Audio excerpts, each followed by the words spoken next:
আসসালামু আলাইকুম।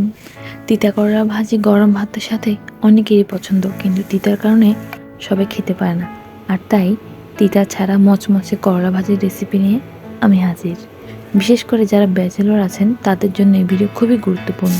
তো চলুন, প্রথমে গরম তেলে রসুন দিয়ে দেবো, এরপর পেঁয়াজ। আগে রসুন দিলে হয় কি, স্মেলটা অনেক সুন্দর আসে। এরপর কাঁচামরিচ দিয়ে দিলাম, তারপর আমরা দেবো হলুদের গুঁড়া, এরপর একটুখানি লবণের গুঁড়া দেবো। তিতা করলা ভাজিতে আসলে পেঁয়াজ, রসুন, কাঁচামরিচ, হলুদ এর থেকে বেশি আর কিছু দিতে হয় না।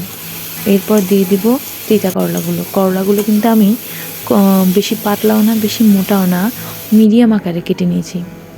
তো কিছুক্ষণ নেড়ে চেড়ে দেওয়ার পর ঢাকনা দিয়ে দিয়েছিলাম, একদম মিডিয়াম আছে।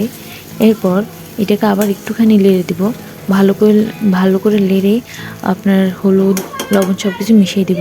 তারপর ঢাকনা দিয়ে মিডিয়াম হাই আঁচে রাখবো। কেননা এটাকে যেহেতু মচমচে করব, আপনার আঁচটা কমানো যাবে না। কমালে এটা নরম হতে হতে তখন ভেঙে একদম গুঁড়া গুঁড়া হয়ে যাবে। যেহেতু মচমচে করব, আঁচটা একটু হাই রাখতে হবে, আর রেখে বারবার নাড়তে হবে। আর নাড়ার সময় দেখেন মাঝখান থেকে ঘোটা যাবে না, আস্তে আস্তে নাড়তে হবে। এরপর এমন পর্যায়ে এক পর্যায়ে দেখবেন যে এরকম মুচমুচে হয়ে গেছে। চুলা কিন্তু কমানো যাবে না, পরবর্তীতে মিডিয়াম হাইতে রাখতে হবে। ব্যাস, এই যে দেখুন কি সুন্দর একদম তৈরি হয়ে গেছে। এটা যে কি সুন্দর স্মেল আসছিল বিশ্বাস করেন, গরম গরম ভাতের সাথে খেতে খুবই স্বাদ। এই যে দেখুন।